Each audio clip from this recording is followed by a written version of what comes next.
নমস্কার, আমি তোমাদের রব।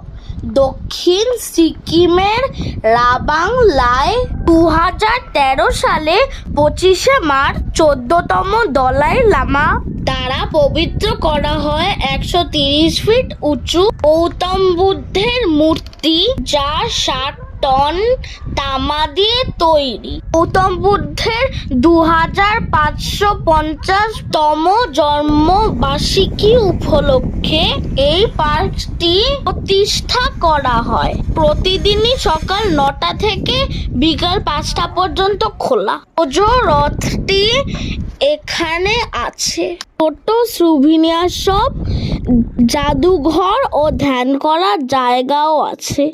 চারিদিকে সুন্দর সুন্দর ফুল গাছ দিয়ে সাজানো। প্রবেশ মূল্য 50 টাকা।